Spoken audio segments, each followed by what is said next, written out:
Pertandingan antara timnas di bawah usia 17 Indonesia, Garuda Muda kita akan bertanding melawan Maroko usia 17 juga di Gelora Bung Tomo nanti. Dan hari ini kita akan bicara prediksi bagaimana jalannya pertandingan nanti.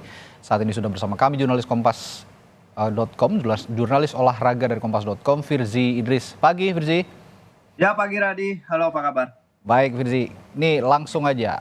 Kekuatan Maroko, mereka berhasil menang lawan Panama, tapi kalah lawan Ekuador. Nah, sedangkan kita ini bisa nahan imbang gitu ya, waktu lawan Ekuador 1-1, lawan Panama 1-1. Di atas kertas bagaimana lihat line up kita dan juga line upnya Maroko? Ya, di atas kertas memang Maroko pasti dengan keberhasilan mereka sebagai runners up Piala Afrika ya. Mereka hanya kalah dari Senegal di Afrika dan itu pun kalahnya pada menit-menit akhir. Pasti mereka di atas kertas lebih diunggulkan dengan pengalaman mereka juga. Walaupun mereka terakhir main di Piala Dunia U17 itu tahun 2013 ya Radia. Tapi kita lihat penampilan mereka terutama pada pertandingan pertama. Saya juga sempat melihat sebentar pertandingan pertama mereka lawan Maroko, tapi saya lihat ketika mereka kalah 0-2 lawan Ekuador di Gelora Bung Tomo ya, bagaimana Maroko sebenarnya sedang keluar menyerang setelah ketinggalan dari golnya Bermudez dari Ekuador dari penalti, tapi kemudian mereka terkena serangan balik. Jadi ini yang dibilang juga oleh coach selain coach Bima ya, coach Fahri Husaini juga kemarin mengatakan di Media Information Center Surabaya bahwa Maroko itu bukan tim yang tanpa kelemahan. Mereka sebenarnya ada kelemahan-kelemahan yang bisa para pemain Garuda Muda atasi. Cuman ya bagaimana itu tadi seperti yang Coach Bima juga bilang, bagaimana para pemain kita sendiri mengurangi kesalahan-kesalahan yang ada di permainan kita, Radi. Kalau bisa mengurangi kesalahan-kesalahan itu, saya yakin Garuda Muda bisa mendapatkan hasil terbaik pada laga nanti. Ya, kalau kita lihat 2 gol yang disarankan Garuda Muda kita di gawang Ekuador lalu Panama ini dua-duanya milik Arkan Kakak. Jadi sepertinya seperti terpusat atau tergantung serangan ini kepada Arkan Kakak. Tapi kalau Anda lihat yang bisa jadi alternatif serangan selain Arkan Kakak yang bisa menjadi pembeda di timnas nanti siapa?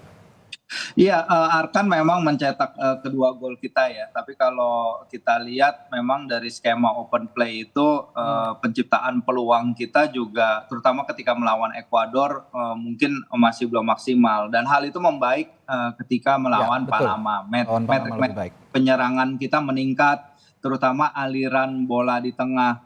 Menurut saya permainan timnya Bima ini sangat lebar sekali ya, kedua winger bermain menyentuh hampir pinggir lapangan dan winger-winger kita pasti akan berperan. Tinggal bagaimana memainkan kombinasi yang bagus di antara para penyerang-penyerang kita terutama bagaimana yang pemain yang di tengah dan di wing itu dalam sepertiga serangan akhir bisa saling berkombinasi untuk menciptakan peluang. Karena kita lihat bagaimana pemain-pemain dalam melakukan operan itu masih sering melakukan kesalahan. Ya ini sebenarnya wajar karena mereka berada juga dalam tekanan lawan. Tapi ini juga kita harus ingat kalau melakukan operan-operan kesalahan ini bukan notabene salah pemain yang mengoper, tapi bagaimana keseluruhan pemain itu bisa mengambil position di lapangan yang bisa membuat mereka open untuk mendapatkan space dan open untuk menerima operan. Tapi menurut saya itu yang harus ditekankan bagaimana Coach Bima melakukan penekanan terhadap operan-operan itu. Firzi, ada satu nama yang sebenarnya cukup menarik untuk disimak dan ini sebenarnya di sebelum World Cup Under-17 diharapkan bisa jadi pembeda juga, Amar Berkic gitu. Tapi sampai saat ini sepertinya belum bisa beradaptasi dengan baik begitu dengan iklim di Indonesia maupun juga dengan pola permainan di timnas U17. Bagaimana Anda lihat sosok Amar Berkic ini?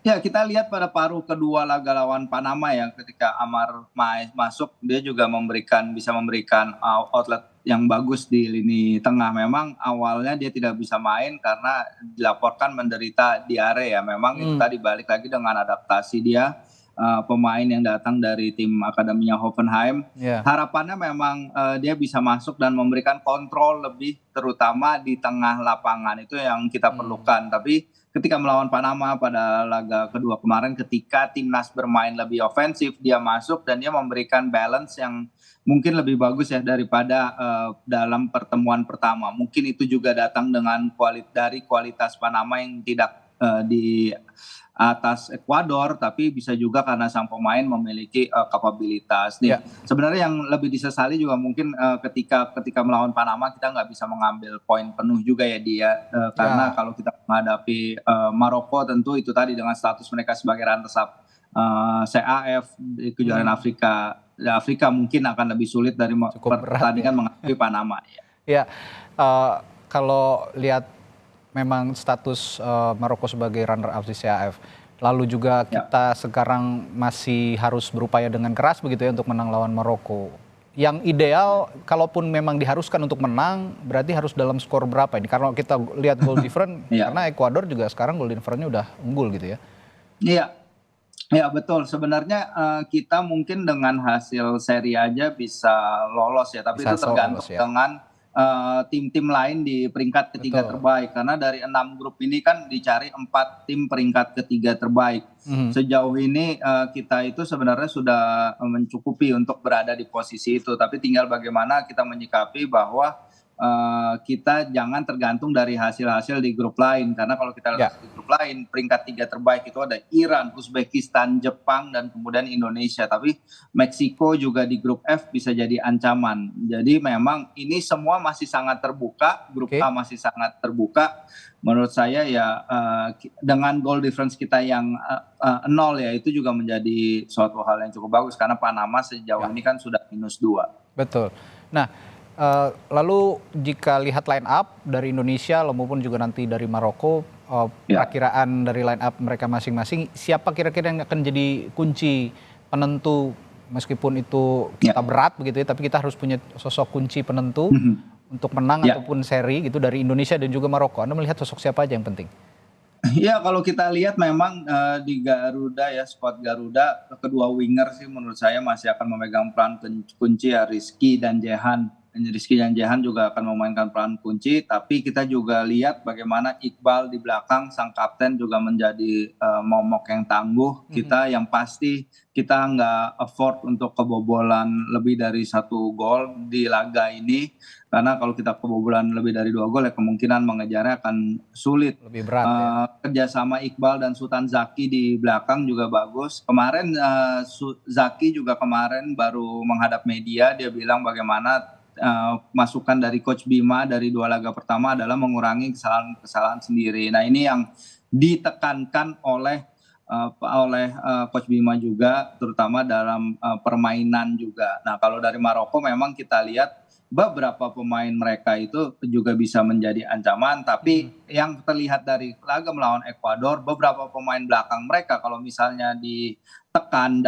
berada dalam posisi yang tidak ideal dalam bertahan, itu mereka bisa saja melakukan kesalahan-kesalahan seperti yang terjadi di counter attack kemarin, di mana back Adam Bovandar dan Ait Bodlal itu juga sebenarnya bisa terkena juga serangan balik tadi gitu.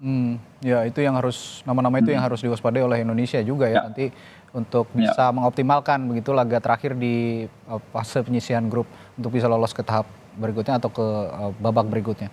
Baik, terima kasih Firzi Idris, jurnalis Kompas.com, jurnalis olahraga Kompas.com. Kita doakan nanti mata terjuju semua ke Gelora Bung Karno, mudah-mudahan bisa optimal Arkan Kakak dan kawan-kawan. Gelora Bung Tomo maksud saya di Surabaya, untuk bisa optimal nanti Coach Bima mengoptimalkan tim anak asuhannya untuk bisa menang di fase grup terakhir. Baik, terima kasih Firzi. Selamat pagi, sehat selalu.